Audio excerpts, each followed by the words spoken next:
Ici, la nature offre le décor, mais ce sont bien les hommes qui ont écrit l'histoire qui va avec. Du village de Conques, trésor roman, perdu au milieu de nulle part, au canyon de Bozoul, curiosité géologique en passant par les granges médiévales des Bourrines, sauvées des ruines, ou le marché aux bestiaux de l'Essac, vous allez découvrir des paysages, des villages et des hommes qui ont un point commun, une forte personnalité, cap sur le Rouergue, un pays de caractère.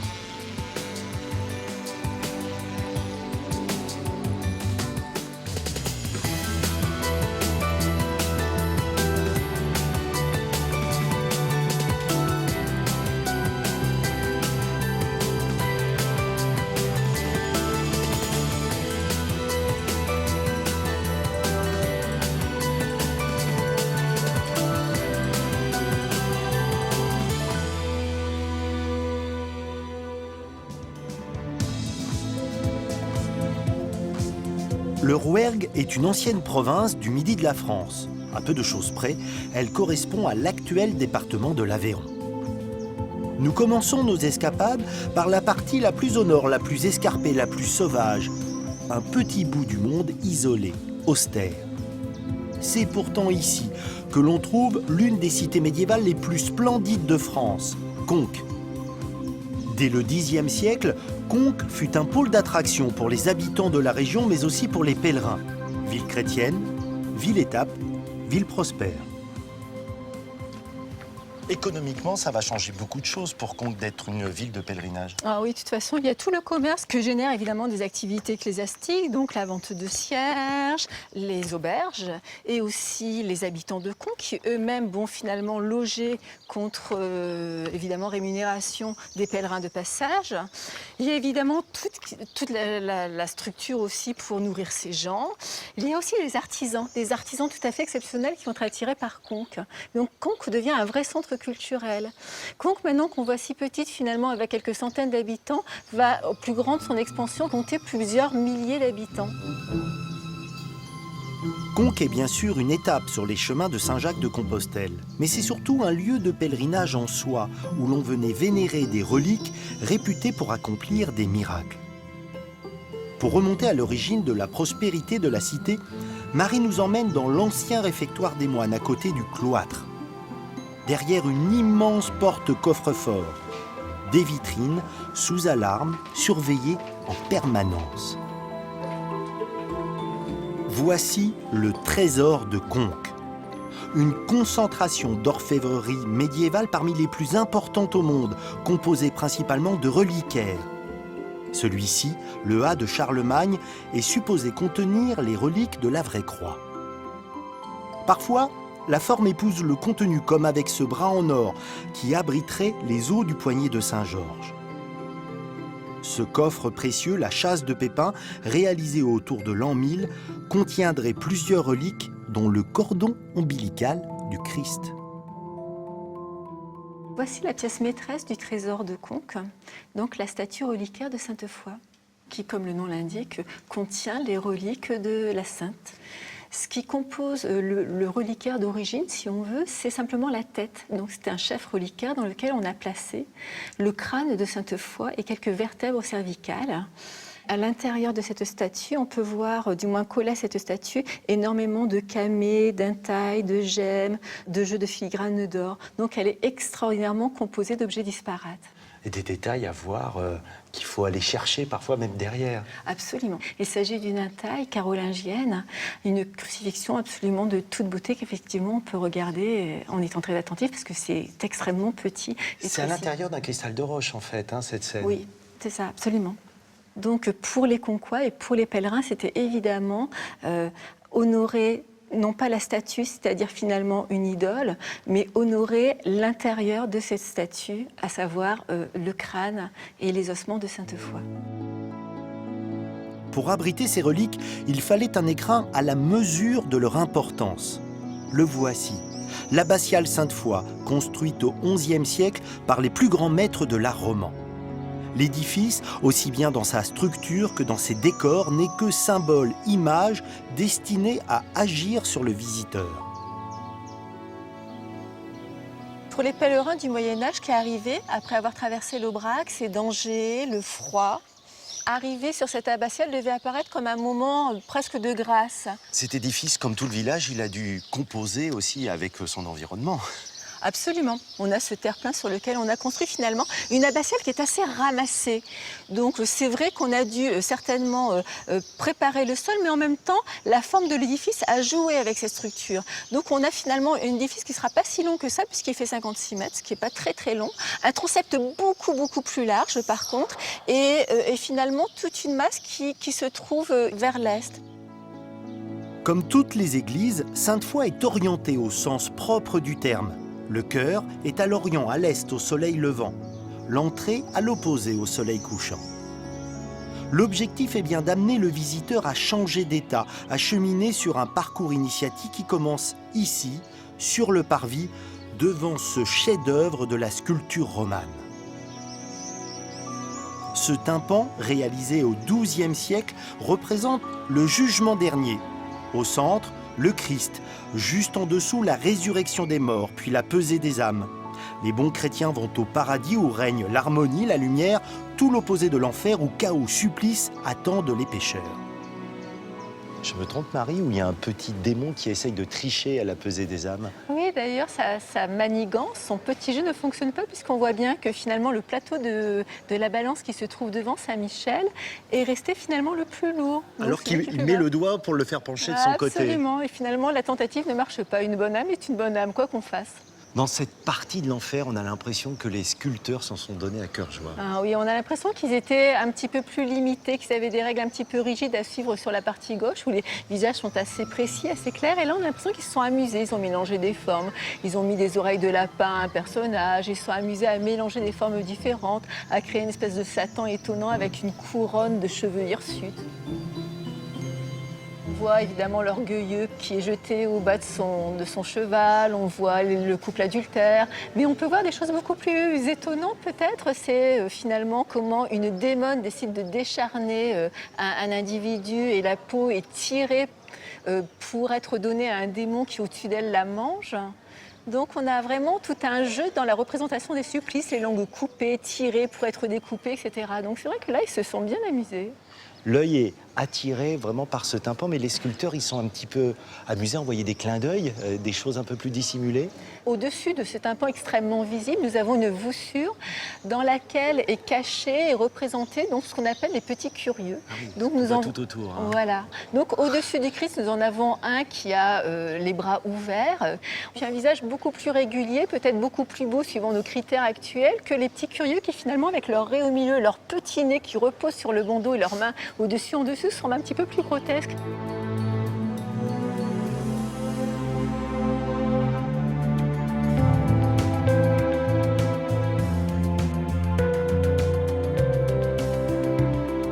Dès qu'il pénètre à l'intérieur, le visiteur est aspiré, inspiré, marqué à jamais. Pierre Soulages, grand peintre du rythme et de la lumière né à Rodez, n'a jamais oublié l'émotion ressentie ici lorsque gamin il découvrit le lieu lors d'une visite scolaire. Comme un écho contemporain aux images romanes, il a créé en 1994 la centaine de vitraux que l'on peut aujourd'hui admirer. Faire cohabiter l'art contemporain et l'art roman, c'était un sacré défi quand même. Il est certain qu'on peut être étonné de voir finalement des vitraux aussi abstraits dans un édifice roman, puisque de toute façon l'abbatiale est romane. Donc c'est vrai qu'on pourrait s'attendre à avoir davantage de figures, de choses comme ça. Donc c'est pas du tout l'option qu'a choisi Soulages. Donc son premier projet, ça a été rendre l'espace à la lumière. Et ce qu'il voulait aussi, c'était une lumière diffuse, donc une lumière qui occupe tout l'espace. À Conques, la chose est un peu étonnante. Les vitraux sont blancs. Le verre est un peu particulier, donc Soulages a utilisé deux états du verre. Donc le verre qu'on connaît, le verre transparent, qu'il a cassé en petits morceaux. Et ensuite, il a fait une nouvelle cuisson, mais qui permettait une sorte de cristallisation, d'opacification du verre. Et le verre est blanc. Et étrangement, les vitraux changent constamment de couleur en fonction de l'éclairage extérieur. Un nuage passe, la lumière va baisser à l'intérieur de l'abbatiale et les vitraux vont changer de couleur. Pour les croyants et pour les gens qui ne croient pas, c'est une invitation à se poser, à être attentif, à regarder autour de soi et puis à admirer.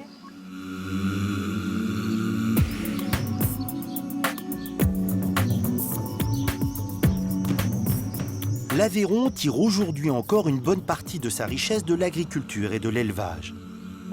On le doit aux nombreuses abbayes qui, au Moyen-Âge, maillaient le territoire. Car ce sont bien les moines qui, en posant les fondations d'une organisation agricole efficace, ont mis en valeur cette terre. Nous voici sur le site des Bourrines, au cœur d'un immense domaine de 780 hectares d'un seul tenant, devant un imposant ensemble fortifié. Le site est tellement impressionnant, Didier, que lorsqu'on arrive ici, on se dit on est devant une forteresse. Eh bien non, c'est pas une forteresse, c'est une des granges monastiques de la Domerie d'Aubrac. Et alors tu vois un peu ce donjon, qu'on appelle donjon, mais qui est en fait un grenier à grains. Hein, il est immense au milieu, et en fait c'est lui qui est défendu. C'était le coffre-fort de la Domerie d'Aubrac. Ça veut dire quand il y avait une période trouble à Aubrac, eh bien ils réfugiaient leur or, leur nourriture. Les personnes, ils réfugiaient tout le monde là, à l'intérieur. Hein. Dans le donjon, c'est pas le seigneur, on met la production agricole. Quoi. Et voilà. Et on y réfugiait effectivement aussi les moines, puisque c'était un prince, mais un prince de l'église. Hein, la Domerie d'Aubrac, ce sont des moines. À quand remonte la fondation et quelle est l'importance du domaine? Alors ici, c'est le XIIe siècle, donc 12-13e siècle, où le donjon, le grenier à grains, la grange monastique a été érigée ici. Et ensuite, 14-15e, là, on définit les corps de logis tout autour qui vont faire que maintenant, ça ressemble à ce que toi, tu m'as dit, un château fort.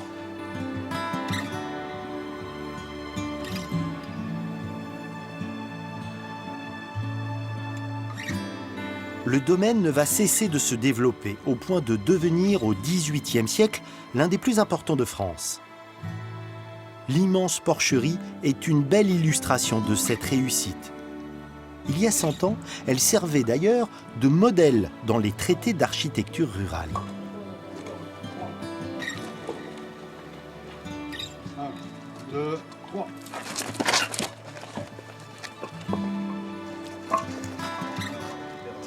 Qu'est-ce qui se passe là, Didier? Mais tu vois, aujourd'hui, donc, c'est le retour de Loge dans sa loge primitive. Donc c'est un moment symboliquement fort, puisque ça marque la fin des travaux de la restauration de cet ensemble, de ces porcheries. Tu dis fin de restauration, c'est-à-dire que ce bâtiment, il était dans quel état avant? Ah ben justement, je vais te montrer, voilà. Donc tu vois, c'était dans cet état. Donc en 1997 et nous en 2009, on commence à la restauration de ces porcheries. Donc là, ça fait 6 ans. Et on vient de finir la restauration de cet ensemble hein, qui, au-delà de la fonction, puisque c'était un lieu agricole hein, pour y travailler, mais regarde l'esthétisme de cet ensemble, hein, avec des toits décrochés, les assouplissements des toits, donc on appelle ça des coyots, hein, cet ensemble de loges sur ce terrain à forte pente qui fait que c'est presque un amphithéâtre naturel. C'est un patrimoine rural exceptionnel en fait en France. Hein. Alors maintenant, on est presque sûr qu'elles sont uniques. Elles sont uniques, elles seraient uniques en France, donc définies sous cette forme, donc ordonnancées autour de cette cour-parvis en U, hein, avec cet esthétisme, je me répète, hein, mais c'est juste... Alors que c'était pas le but, c'est utilitaire, non, mais... ce n'est qu'utilitaire. Mais en même temps, c'est beau. Et en même temps, c'est tellement beau.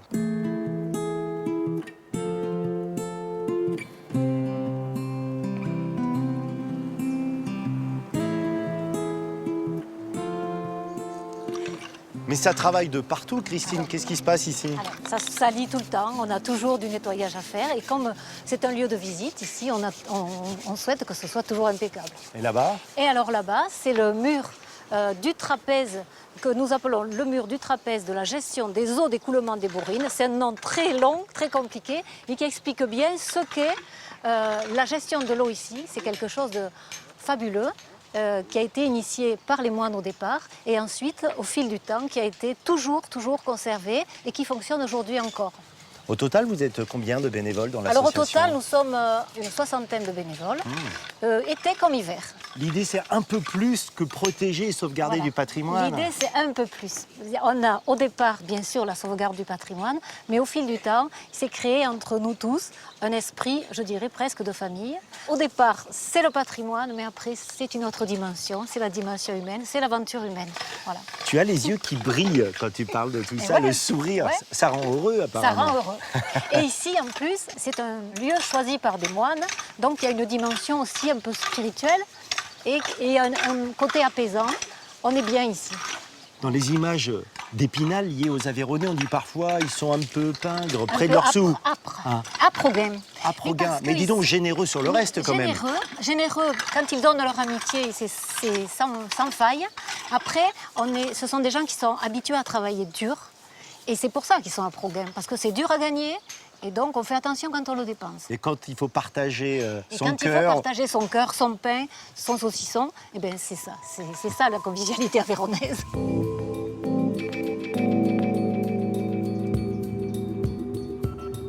Tous les mardis, depuis bientôt 40 ans, dans la commune de Lessac, à 2 km des Bourrines, le même scénario se répète.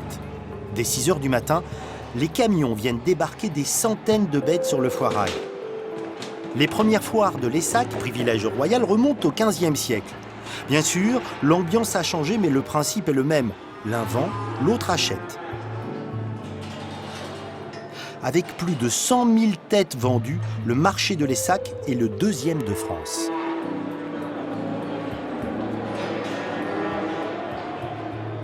Monsieur Reynaud, Monsieur Faure, s'il vous plaît, derrière le rideau. Pourquoi il y a un rideau qui sépare les deux parties du foirail? Alors, ce rideau est en place depuis déjà 7 ou 8 ans, voire 10 ans. J'étais encore maire de Lessac à l'époque et on s'était aperçu que quand les transactions s'effectuaient à la boucherie, les commerçants qui n'achètent que de l'élevage pouvaient circuler dans le couloir central et repérer les bêtes de l'élevage pour pouvoir acheter les bêtes avant l'heure. C'est ce qui d'ailleurs fait la force de ce marché, c'est la discipline. Et c'est vous qui devez la faire respecter. C'est moi qui la fais respecter.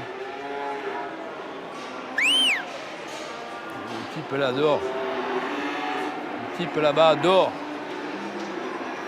Ce marché a ses codes, ses règles, impossible à saisir pour le non-initié.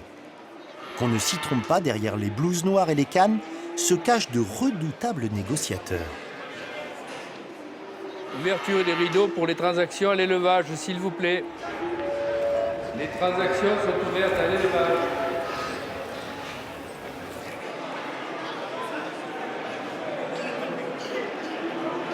C'est un privilège que de pouvoir accéder aux allées du marché pour tendre une oreille indiscrète.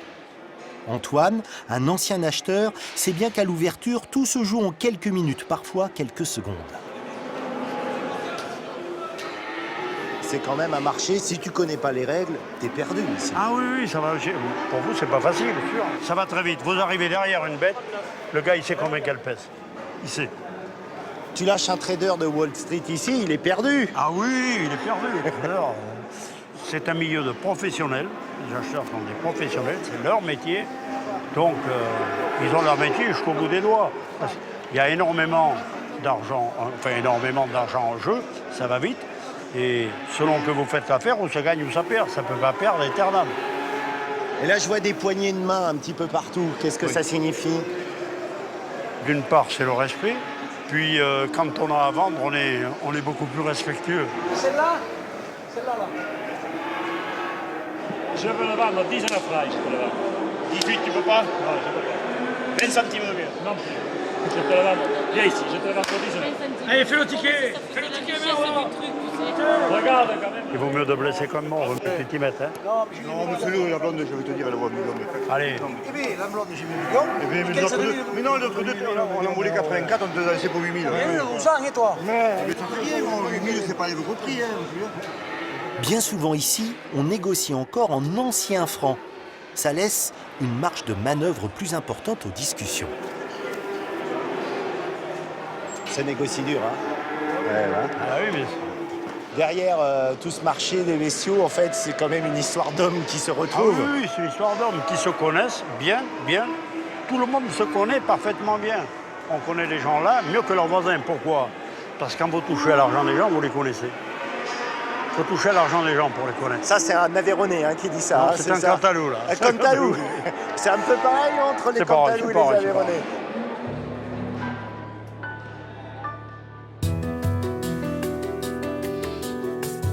Nous partons maintenant vers les vastes étendues du Causse-Comtal.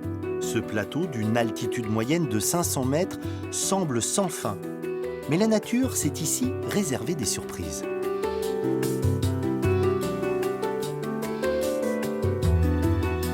Il faut prendre de la hauteur pour mesurer la singularité du lieu qui nous attend. Un endroit hors norme, le trou de Bozoul.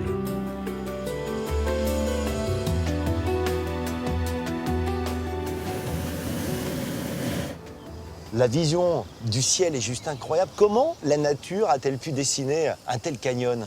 En fait, c'est le Dourdou. C'est ce modeste ruisseau qu'on a sous nos pieds qui millénaire après millénaire, siècle après siècle, a creusé, a raboté, a arraché de la terre et a creusé donc ce canyon. Ce qui est incroyable, c'est que des canyons, on a l'habitude d'en voir, mais des canyons de cette forme, c'est assez rare quand même. Et oui, tout simplement, le Dourdou, à un moment, dans sa descente, dans sa frénésie de creusement, ça a rencontré un obstacle et du coup a fait un méandre, a pris un virage. Et ce virage, il l'a entretenu et régulièrement, il continue à l'entretenir en érodant. Et maintenant, il fait une espèce de magnifique fer à cheval et qui fait en forme un promontoire complètement inaccessible, qui était jadis une place forte de Bozoul, puisque c'était là où il y avait le château, donc c'était le quartier, la place défensive en fait, du village. C'est l'histoire d'une rencontre géologique aussi avec ce sol des Causses. Oui, la roche calcaire est une roche qui est sensible à l'élimination des matériaux par l'eau, à une dissolution. Donc ça aurait été un territoire schisteux ou granitique, on n'aurait pas du tout eu ces mêmes falaises-là parce que la roche est beaucoup plus dure et beaucoup plus difficile à raboter, alors que là, en milieu calcaire, on arrive à cet aspect de canyon avec ces falaises de plus de 100 mètres de haut par endroit. Tu l'avais déjà vu, toi, ce trou d'aussi haut? Je l'avais jamais vu d'aussi haut, je suis un peu comme un enfant. C'est baptême de l'air. Oui, c'est baptême de l'air complet, et puis alors en plus c'est grandiose, je suis je cherche mes mots, c'est tellement que c'est beau.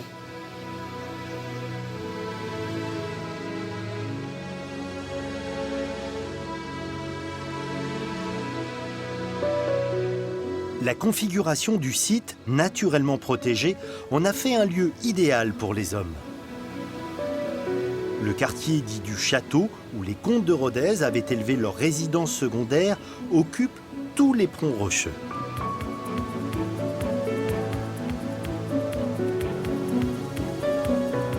Dans sa partie la plus étroite, il fait seulement 30 mètres de large. À l'extrémité, l'église Sainte-Fauste, construite au XIIe siècle sur le modèle de l'abbatiale de Conques.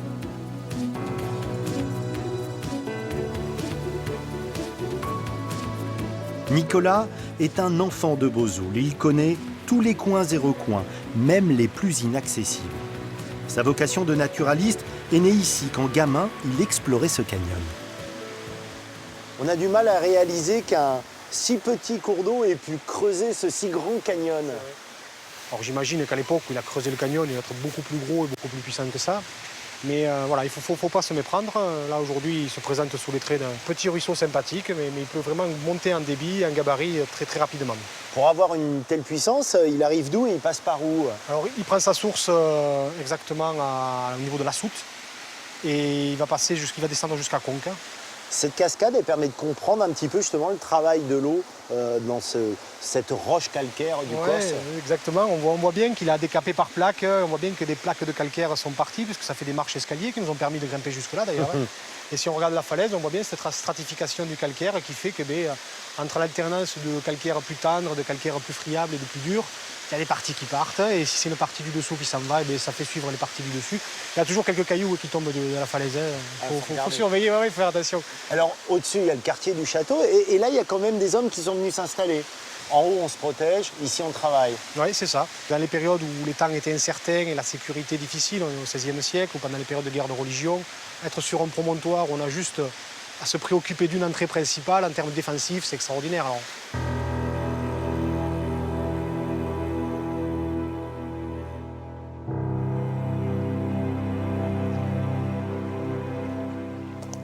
On a fait quoi? 300, 400 mètres et ça y est, on est dans un autre monde. Oui, complètement. Et puis, une fois passées les premières maisons qui surplombent la falaise, on se retrouve dans ce cadre complètement isolé, avec d'un côté de la forêt, de l'autre côté des pelouses sèches, au milieu le Dourdou. Et là, il n'y a plus rien. En tant que naturaliste, tu as fait l'expertise environnementale de ce canyon. C'est quoi? C'est intéressant, c'est riche? Oui, c'est grandiose. Parce qu'en fait, justement, on a cette coexistence de milieux totalement différents. Donc ça crée une mosaïque d'habitats. Et à chacun de ces habitats, ça s'appelle une flore et une faune adaptée, diversifiée. Donc du coup, la coexistence dans un périmètre aussi étroit de milieux aussi différents, favorise une biodiversité tout à fait explosive. On parle facilement de la biodiversité à l'autre bout de la planète, alors qu'on a des choses extraordinaires, des animaux qui ont une richesse. Et par contre, il faut se donner les moyens pour les voir. Ça se mérite, ça se gagne.